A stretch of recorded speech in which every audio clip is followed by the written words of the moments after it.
जंगल के बगल में बीसपुर नाम का एक गांव था और इसके बगल में एक पुराना कब्रिस्तान था।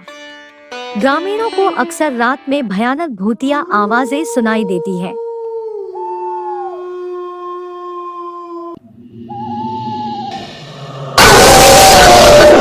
बीसपुर गांव में सबीना नाम की एक बुढ़िया रहती थी।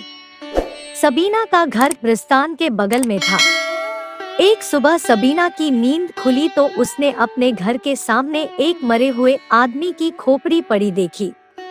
घर के सामने खोपड़ी देखकर सबीना को बहुत गुस्सा आया।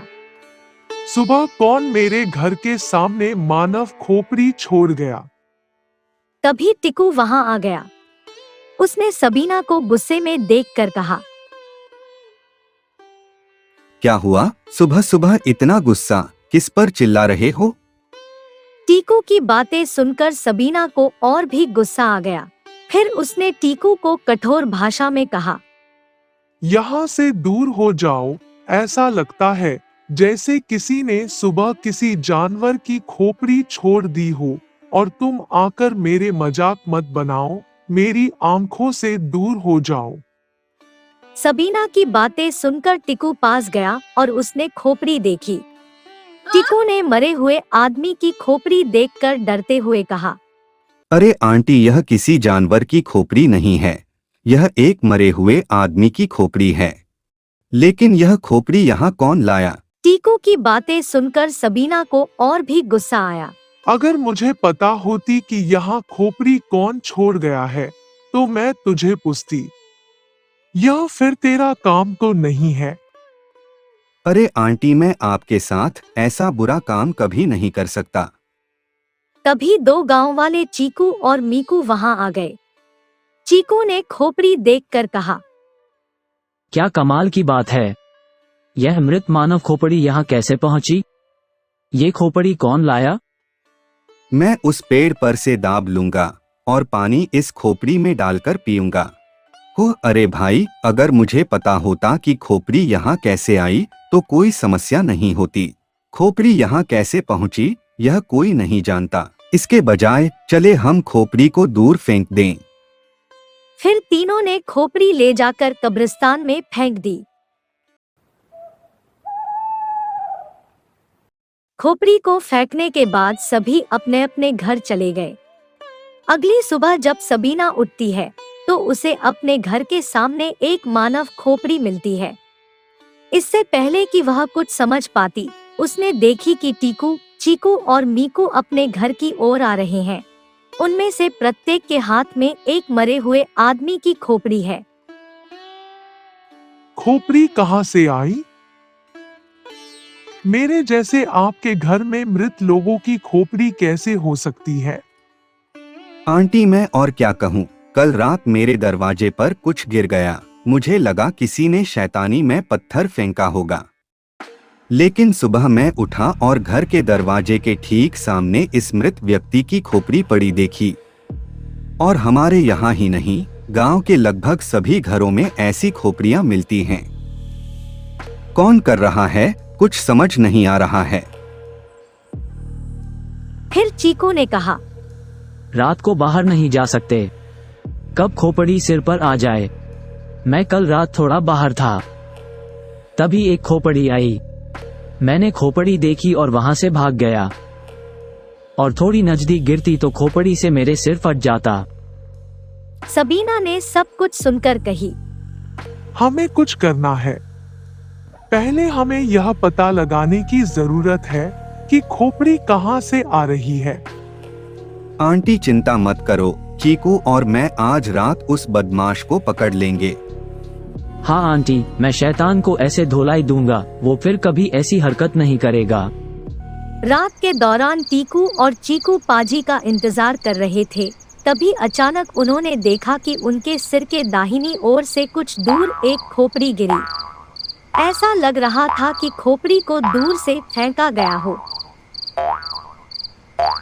लगभग तुरंत ही वह उस दिशा से और एक खोपड़ी गिरी। चीकू, तूने गौर किया, सारी खोपड़ियां हमारी दाहिनी तरफ से आ रही हैं। यदि हम उस मार्ग पर चलें तो हम शैतान को पकड़ सकते हैं। लेकिन दाहिनी ओर कब्रिस्तान है। क्या इस रात के दौरान कब्रिस्तान जाना ठीक है? हम साथ चलेंगे, कुछ नहीं होगा। हम दूर से देखकर वापस आएंगे। फिर टीकू और चीकू बड़ी सावधानी से कब्रिस्तान की ओर बढ़े। वे कब्रिस्तान से थोड़ा पहले रुके। दूर से ही उन्होंने यह देखने की कोशिश की कि कब्रिस्तान में क्या हो रहा है। उन्होंने देखा कि भूतों का एक समूह कूच कर रहा है। क्रिकेट खेलते हुए भूतों को देखिए। एक भूत बल्लेबाजी कर रहा है, दूसरे क्षेत्र रक्षण कर रहे हैं और एक गेंदबाजी कर रहा है। अचानक एक और खोपड़ी उनके सिर के ऊपर से गुजरी। तभी एक भूत ने कहा, बल्लेबाजी धीरे करो, उस गांव में दूर दूर तक खोपड़ियां गिर रही हैं। उस समय भूतों का सरदार कबीला बल्लेबाजी कर रहा था। यह सुनकर कबीला ने कहा, तो क्या हुआ, देखो मुझ में कितनी शक्ति है। मैं एक शर्त पर खोपड़ियों को गांव भेज रहा हूँ। लेकिन अगर आप इस तरह शॉट मारेंगे तो गेंदबाजी करने के लिए मुर्दे की खोपड़ी कहाँ से लाएंगे? क्या होगा जब इस कब्रिस्तान में खोपड़ियाँ खत्म हो जाएंगी?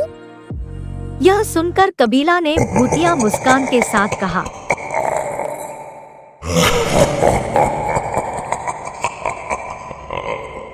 खोपड़ी कभी खत्म नहीं होगी। वहाँ पड़ोस के गांव के लोग क्यों हैं? वे हमारे क्या काम आएंगे?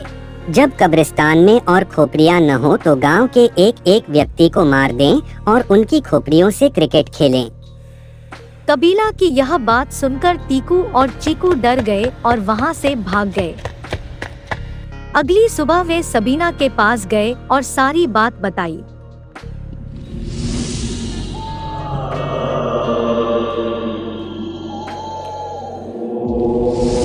सबीना ने सब कुछ सुनकर कही, यह बहुत खतरनाक है।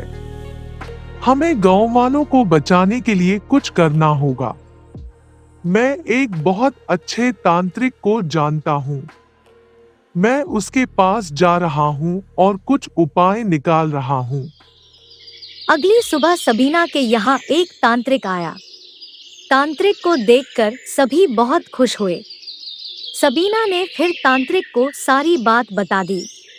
तांत्रिक ने सारी बात सुनकर कहा, आपको चिंता करने की जरूरत नहीं है। मैं एक खोपड़ी दे जा रहा हूँ। तुम दिन में इस खोपड़ी को उस कब्रिस्तान में जाकर छोड़ देना।